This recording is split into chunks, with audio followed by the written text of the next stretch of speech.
Kali ini aku akan membedah kasus Reza Artamevia menggunakan metode geomancy. Geomancy ini lebih ke titik-titik ya. Ini sebenarnya titik-titik tapi aku sambung ya, jadi biar lebih nyaman untuk dilihat ya.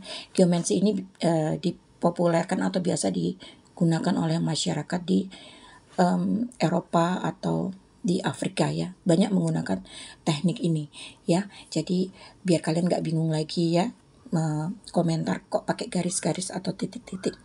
Di sini aku akan bedah tentang apa sih yang sebenarnya terjadi di masalah Reza Artamevia ya. Di kolom ini merupakan kolom di mana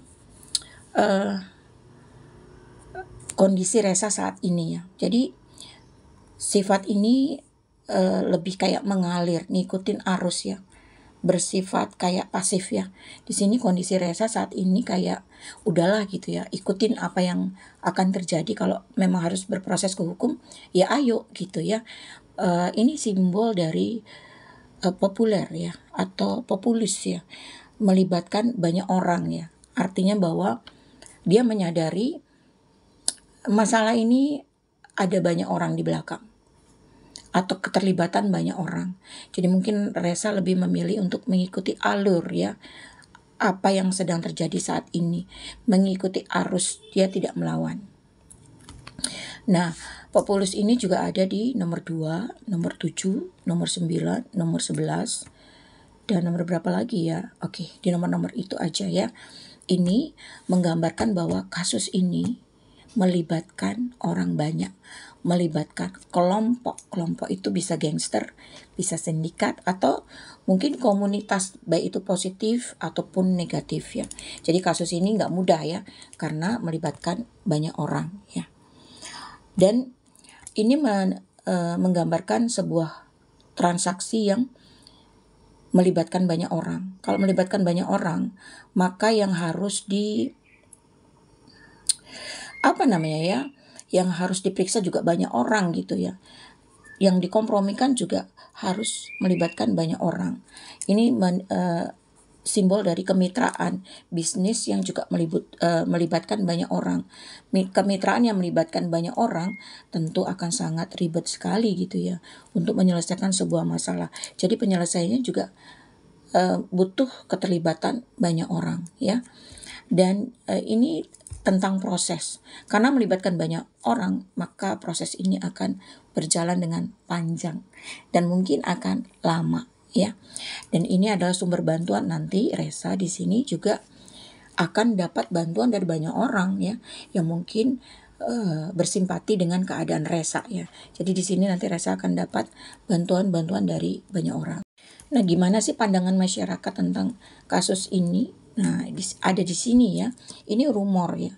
Rumor dari masyarakat. Masyarakat berpikir bahwa ini adalah titik kehancuran seorang Reza. Banyak penghinaan yang Reza dapatkan dari masyarakat ya di kasus ini. Karakter ini sifatnya pasif ya, diwakili oleh udara. Artinya rumor ini akan menguap seiring berjalannya waktu. Kalau masih kasus ini berjalan, rumor itu memang kenceng ya. Tapi setelah lewat nanti juga akan menguap. Kolom ini lebih mengungkapkan hal-hal yang tersembunyi atau mungkin disembunyikan dari Reza ya. Orang pasti bertanya-tanya, dari mana sih kok Reza bisa punya harta banyak? Nah, ini tersembunyi ya. Kalau dari kolom yang terbentuk, ini merupakan sebuah rezeki nomplok ya. Rezeki nomplok tapi simbol sebuah penyalahgunaan kekuasaan ya.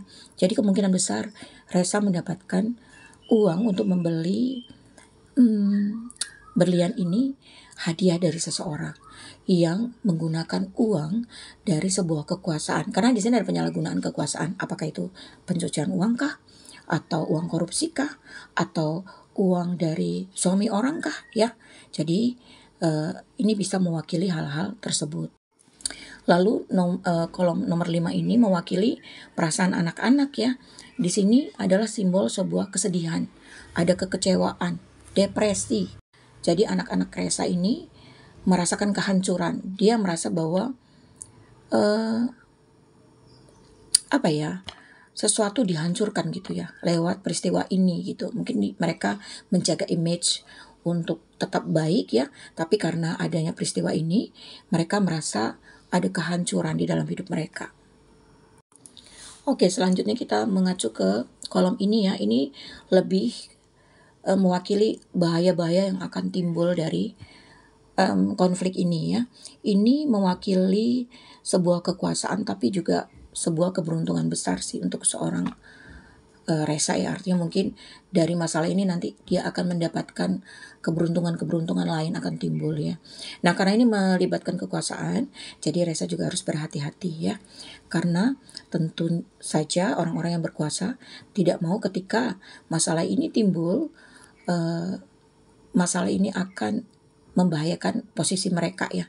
Jadi di sini Resa juga harus berhati-hati ya menghadapi situasi yang sedang terjadi. Sedangkan di posisi nomor 10 ya. Di sini aku melihat nanti Resa akan banyak bertemu orang-orang yang memiliki otoritas kekuasaan pentingnya yang mungkin berpengaruh dan bisa membantu dia dalam mengatasi masalah ini ya, karena ini bukan masalah biasa ya, ini keterlibatan orang banyak, sindikat, komunitas ya, yang tentunya ini nggak mudah untuk dibasmi ya. Ini dia harus bekerja keras untuk mendapatkan bantuan tersebut. Dia akan mendapatkan perlindungan nanti ke depannya. Si Resa ya, akan ada yang melindungi Resa di balik masalah tersebut ya.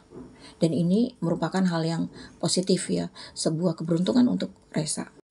Nah, ini mewakili bidak musuh, kesulitan, masalah-masalah yang akan timbul ya.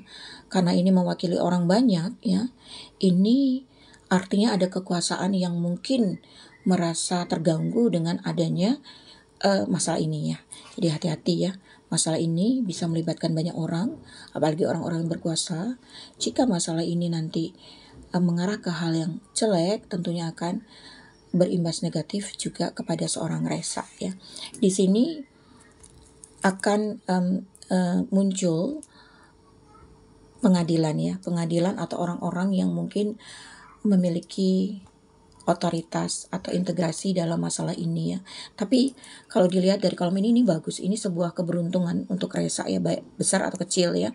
Artinya masalah ini nanti akan memudahkan untuk seorang Resa. Resa akan banyak mendapatkan kemudahan-kemudahan dan jalan keluar ya. Ini juga simbol dari kebebasan ya.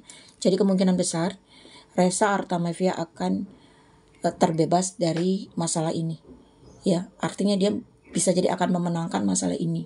Dia akan berhasil melewati atau setidaknya ada jalan keluar untuk masalah ini.